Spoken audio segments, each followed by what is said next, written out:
வைதீகமும் தமிழும் இது ரெண்டும் ரெண்டு வேற விஷயங்களா இல்ல ஒன்னோட ஒன்னு பின்னி பிணைஞ்சதா? தமிழ்நாட்டுல இந்த விவாதம் பல வருஷமா நடந்துகிட்டே இருக்கு. ஆனா பலருக்கும் தெரியாத ஒரு பழமையான நூல் இதுக்கு ரொம்ப ஆணித்தரமான பதில்களை வச்சிருக்கு. அதுதான் காஞ்சி மகா சுவாமிகளின் தெய்வத்தின் குரல். அது முன்வைக்கிற சில முக்கியமான ஆதாரங்களை தான் நாம இப்போ பார்க்க போறோம். நாம இப்ப பார்க்க போற கருத்துகள் ஏதோ ஒரு தனி நபரோட சொந்த அபிப்பிராயம் கிடையாது.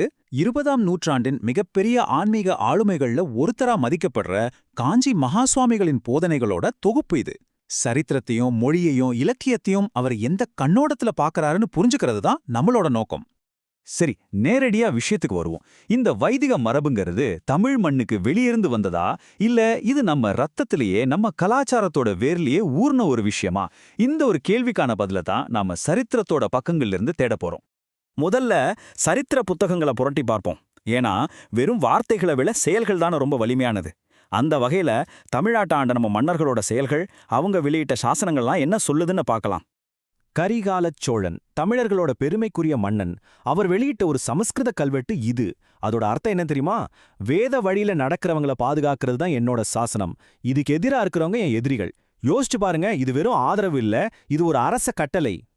இது வெறும் ஒரு மன்னனோட கதை மட்டும் இல்லைங்க. சங்க காலத்து பாண்டிய மன்னன் ஒருத்தர் தன்னோட பேரையே பல்யாக முதுகுடும்பி பெருவழுதின்னு வச்சுக்கிட்டார். அதாவது நிறைய யாகங்களை செஞ்சவன்னு பெருமையா சொல்லிக்கிட்டார். அது மட்டும் இல்ல, பிற்காலத்துல வேதங்களை கத்துக் கொடுக்கறதுக்காகவே சதுர்வேதி மங்கலம்னு வரி இல்லாத கிராமங்களையே உருவாக்கி தந்திருக்காங்க. ஒரு வகையில பார்த்தா இப்ப நாம பார்க்கற எஜுகேஷனல் கிராண்ட்ஸ்கெல்லாம் இதுதான் முன்னோடி. ஓகே, சரித்திர சான்றுகளை பார்த்தாச்சு. இப்போ நம்ம மொழிக்குள்ளேயே கொஞ்சம் ஆழமா போய் பார்ப்போமா?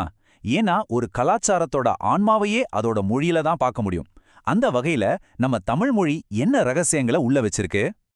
நீங்களே யோசிச்சு பாருங்களேன். கம்ப்யூட்டர், இன்டர்நெட்னு புதுசா விஷயங்கள் வரும்போது அதுக்கு நம்மகிட்ட தமிழ் வார்த்தைகள் இல்ல. நாம தான் புதுசா உருவாக்குறோம். ஏன்னா அதெல்லாம் நமக்கு புதுசு. அப்போ இந்த வேதம், யாகம் இதெல்லாம் உண்மையிலேயே வெளியிருந்து வந்திருந்தா அதுக்கும் அப்படித்தானே இருந்திருக்கணும். ஆனா உண்மை அது இல்ல. யாகங்கிற வார்த்தைக்கு நிகரான அழகான தமிழ் சொல் வேள்வி. இது வெறும் வார்த்தை இல்ல, அது ஒரு விதை. வேட்டல்ங்கிற அதோட வேர் சொல்லுக்கு விரும்பி கொடுக்கறதுன்னு அர்த்தம். இது என்ன காட்டுதுன்னா, அந்த பண்பாடு நம்ம மண்ணுல எவ்வளோ ஆழமா வேரூன்றி இருந்ததுங்கிறதுக்கான சாட்சி இது. இது இன்னுமே ரொம்ப ஆச்சரியமா இருக்கு பாருங்க. வேதத்துக்கு இணையான தமிழ் வார்த்தை மறை. மறைனா என்ன? மறைக்கப்பட்டது அல்லது ரகசியமானதுன்னு அர்த்தம். எல்லா தர்மங்களுக்கும் வேறு மாதிரி இருக்கிற வேதம் ஒரு மரத்தோட வேர் எப்படி கண்ணுக்கு தெரியாம இருக்கோ அதே மாதிரி அதை காப்பாத்துற தகுதி உள்ளவங்களால பாதுகாக்கப்படணுங்கிற ஒரு பெரிய தத்துவத்தை இந்த ஒத்த வார்த்தை சொல்லுது. அது மட்டும் இல்ல, வேதங்களை எழுதா கிளவினும் தமிழ் சொல்லுது. அதாவது எழுதப்படாத சொல். இது காதால கேட்டு மனசுல பதிய வச்சுக்கிற ஸ்ருதிங்கிற வேத மரபோட நேரடியான பிரதிபலிப்பு. மொழியோட ஆழத்திலிருந்து இப்போ தமிழர்களோட வாழ்க்கை நெறியான திருக்குறளுக்குள்ள போவோம். உலக பொதுமறைன்னு நாம போற்றுகிற நம்ம திருக்குறள் இந்த வைதிக கருத்துக்களை எப்படி பாக்குது? திருக்குறள்ல இருந்து இந்த ஒரே ஒரு குறள் ஒரு பெரிய சமூக புரட்சியே சொல்லுது. ஒரு மனுஷனோட தலையாய கடமைகள் என்னென்னு இது வரையறுக்குது. இந்த வரிசைய நல்லா கவனிங்க, இது ரொம்ப ரொம்ப முக்கியம். முதல்ல தென்புலத்தார், அதாவது நம்ம முன்னோர்கள், அதுக்கப்புறம் தான் தெய்வம்.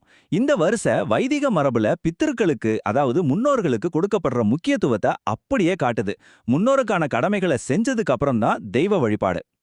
நம்ம வருமானத்தை 5ஆ பிரிச்சு அதுல ஒரு பங்கை மட்டும்தான் நமக்கு வச்சுக்கணும். இது வெறும் அறநெறி இல்ல, இது ஒரு சமூக பொருளாதாரம். தனக்காக வாழாம பிறருக்காக வாழ்ற இந்த தத்துவத்தை உண்மையான சோசியலிசம்னு இந்த நூல் வர்ணிக்குது. மன்னர்களோட சாசனம், மொழியோட ஆழம், திருக்குறளோட தர்மம் இது எல்லாமே கடந்த காலத்தோட சுவடுகள் தான். ஆனா இந்த மரபு இன்னைக்கு உயிரோட இருக்கா? அதோட தொடர்ச்சிய நம்ம இலக்கியத்திலையும் மக்கள் வாழ்க்கையிலையும் இப்ப பார்க்கலாம்.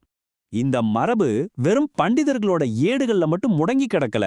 ஔவையார் பாட்டுல, ஆழ்வார்களோட பக்தியில, நாயன்மார்களோட இசையில இது வாழ்ந்திருக்கு. வேத பாடசாலைகளை வளர்த்தெடுத்த வள்ளல்கள்ல பிராமணர் அல்லாதவங்க தான் நிறைய பேர் இருந்திருக்காங்க. இதுல இருந்து என்ன தெரியுது? இது ஒரு சிலருக்கானது இல்ல, இது ஒட்டுமொத்த தமிழ் சமூகத்தோட சொத்துன்னு தான் வரலாறு சொல்லுது. காலம் மாறிடுச்சு, பல புது சித்தாந்தங்கள் வந்திருக்கு, சில பழைய நம்பிக்கைகள் கேள்விக்குள்ளாக்கப்படுது.